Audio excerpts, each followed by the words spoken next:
এবার মানুষ ভূঁইয়ার মুখে ডিজে বাজানোর হুমকি, ভিডিও ভাইরাল হয়েছে। সুইচ টিপে ছেলেগুলোকে ডিজে বাজিয়ে দে বললে বেরোতে পারবেন, কি বলেছেন দেখুন। বদলা নয় বদল চাই, রবীন্দ্রসঙ্গীত চলবে, একটু ডিজেও থাকবে। এবার একটু বাড়াবাড়ি করছে এরা, সেই জন্য অভিষেক ব্যানার্জি বলে দিয়েছে বদলা নয় বদল চাই, রবীন্দ্রসঙ্গীত চলবে, একটু ডিজেও ঢাক ঢাক ঢাক ঢাক করে বাজবে। ডিজে মানে বুঝতে পারছেন?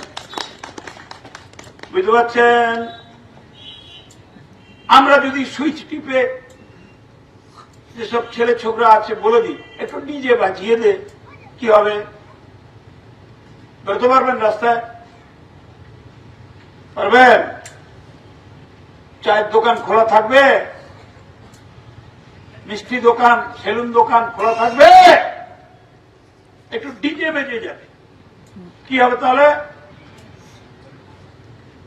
অতএব সাধু সাবধান। বুঝতে পারছেন? এর নাম অভিষেক ব্যানার্জি, খুব সাবধান। সবংয়ে তৃণমূল বিধায়কের এই হুঁশিয়ারি, যার পাল্টা বিজেপির পক্ষ থেকে কি বলা হচ্ছে দেখুন। দেখুন, যেমন ঝাড় তার তেমন বাস। কদিন আগে ওনাদের নেতা এসে ডিজে বাজানোর কথা বলে গেছেন, তারপর থেকে সমস্ত নেতারাই ডিজে ডিজে করছে। কোন ডিজের কথা বলছে আমরা জানি না। বিজেপি পার্টি কোনো ডিজেকে ভয় পায় না। আমরা রবীন্দ্রনাথে বিশ্বাসী, আমরা রবীন্দ্রসঙ্গীতকেই পছন্দ করি। এটা পশ্চিমবঙ্গ, এখানের নোংরা সংস্কৃতি তৈরি করার চেষ্টা করছে, হুমকি দেওয়ার চেষ্টা করছে, যাতে ভোটে সবাই ভয় পেয়ে সরে যায়। অর্থাৎ নিজেরাই ভয় পেয়ে গেছে, নিজেরা হেরে যাবে, সেই জন্য ভয় পেয়ে এই ধরনের কথা বলতে হচ্ছে ওনাদেরকে। 8 বছর 8 বারের উনি এমএলএ, তারপরে ওনাকে ভোটে জেতার জন্য বুথে বুথে গিয়ে ডিজে বাজিয়ে দেবো, দোকান বন্ধ করে দেবো, এইসব কথাবার্তা বলছে। এটা অত্যন্ত লজ্জার। আমরা বলতেই পারি উনি প্রচন্ড আতঙ্কগ্রস্ত ভয়ের জন্য, তাই ডিজে বাজানোর কথা বলছে।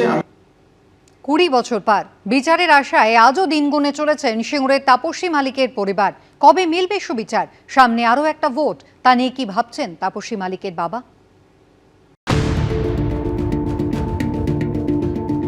ভোট এলেই সিঙ্গুরের কথা মনে পড়ে সব রাজনৈতিক দলের। ভুরি ভুরি আশ্বাস, প্রতিশ্রুতিও মেলে, কিন্তু বাস্তবে কি তার সিকিভাগও হয়? ভোট মিটলে কি কেউ কথা রাখে? 18 বছর বয়সে খুন হওয়া মেয়ের মূর্তির সামনে বসে এই প্রশ্নগুলোই ছুঁড়ে দিলেন মনোরঞ্জন মালিক, সিঙ্গুরের তাপসী মালিকের বাবা। সারা বাংলা চোখের জল ফেলে প্রচার করি, তবে আজ দিদি মুখ্যমন্ত্রী হয়েছেন, কিন্তু এখনো পর্যন্ত আমি বিচার পেলাম না। এইটাই আমার সব থেকে বড় আফসোস। কিছুদিন আগেই পেরিয়েছে সেই অভিশপ্ত দিন, 18ই ডিসেম্বর 2006 সালে। এই দিনটিতেই নিজের মেয়ের ঝলসে যাওয়া দেহ দেখতে হয়েছিল অসহায় বাবাকে। তারপর কেটে গেছে 20টা বছর, চোখের জল শুকিয়েছে, কিন্তু মনের ক্ষতে প্রলেপ পড়েনি। বিচারের আশায় আজও দিন গুনে চলেছেন সিঙ্গুরের তাপসী মালিকের বাবা। আমার মেয়ে 20 বছর হতে চলল, মারা গেছে, এখনো পর্যন্ত সম্পূর্ণভাবে আমি বিচার পেলাম না। যতদিন বেঁচে থাকবো ততদিন এই আফসোসটা যাবে না। 2006-এর 18ই ডিসেম্বর সিঙ্গুরে টাটাদের প্রস্তাবিত কারখানার জমিতেই উদ্ধার হয়েছিল আন্দোলনের সঙ্গে প্রত্যক্ষভাবে যুক্ত তাপসী মালিকের দগ্ধ দেহ। জানিয়ে প্রতিবাদ সপ্তমে নিয়ে যায় তৃণমূল। সিঙ্গুরের জমি আন্দোলন আর তাপসী মালিক খুনের প্রতিবাদ মিলেমিশে মমতা বন্দ্যোপাধ্যায় সরকার গড়ার পথ প্রশস্ত করে। এরপর সরস্বতী নদী দিয়ে বয়ে গেছে অনেক জল। টাটারা কারখানা সরাতে বাধ্য হয়েছে, ক্ষমতা থেকে সরতে হয়েছে বামেদের। মসনাদে বসেছেন মমতা বন্দ্যোপাধ্যায়। তারপরও আরও কত ভোট এসেছে গেছে, কিন্তু বিচার পাননি তাপসী মালিক। এই মামলায় সিপিএম নেতা শহীদ দত্ত ও সিপিএম কর্মী দেবু মালিক গ্রেফতার হলেও পরে হাইকোর্ট থেকে তারা জামিন পান। ইতিমধ্যেই মৃত্যু হয়েছে শহীদ দত্তের, কিন্তু সেই মামলা আজও ঝুলে রয়েছে।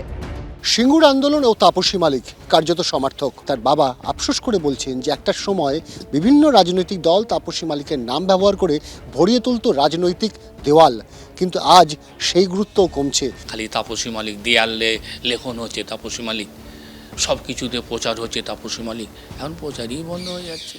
ক্ষমতায় এসে সিঙ্গুরের বাজেমেলিয়া গ্রামে তাপসী মালিকের মূর্তি বসিয়েছিল তৃণমূল। এখনো 18ই ডিসেম্বর তাপসী মালিক দিবসে সেই মূর্তিতে মালা দেন তৃণমূলের নেতামন্ত্রীরা। আর বছরের বাকি দিনগুলো সঙ্গী অবহেলা আর দীর্ঘশ্বাস। আর কত অপেক্ষার পর মিলবে সুবিচার? অনির্বাণ বিশ্বাসের রিপোর্ট, এবিপি আনন্দ।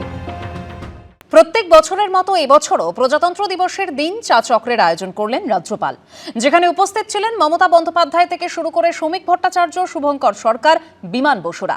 সোমবার লোকভবনে আয়োজিত চা চক্রের নাম ছিল অ্যাট হোম।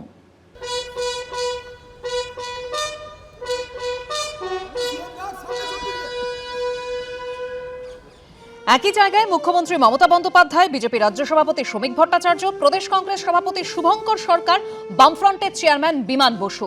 না, কোনো রাজনৈতিক মঞ্চ নয়। সোমবার এই ছবি দেখা গেল লোকভবনের চা চক্রে। প্রত্যেক বছরই প্রজাতন্ত্র দিবসের দিন এই চা চক্রের আয়োজন করেন রাজ্যপাল। সোমবার লোকভবনে আয়োজিত চা চক্রের নাম রাখা হয়েছিল অ্যাট হোম। বিকেল 4:30 নাগাদ লোকভবনে আসেন মুখ্যমন্ত্রী। রাজ্যপালের সঙ্গে সৌজন্য বিনিময় করেন তিনি। ঘণ্টাখানেক সেখানে থাকার পর বেরিয়ে যান। তবে চা চক্রে এলেও মমতা বন্দ্যোপাধ্যায় চা খাননি বলে সূত্রের দাবি। এদিন অভিনেতা, পরিচালক সহ সমাজের বিভিন্ন বিশিষ্টদের বন্দে মাতরম গভর্নর এক্সেলেন্স অ্যাওয়ার্ড দিয়ে সম্মানিত করেন রাজ্যপাল। This is the time when India has reached greater heights. This is transformational India. The basic reason for inspiring the whole nation to come together, observe the unity amidst diversity, is the spiritual impact and emotional appeal of Vande Mataram. সম্মানিত 16 জনের তালিকায় ছিলেন অভিনেতা মোহন বাবু, পরিচালক সুজিত সরকার।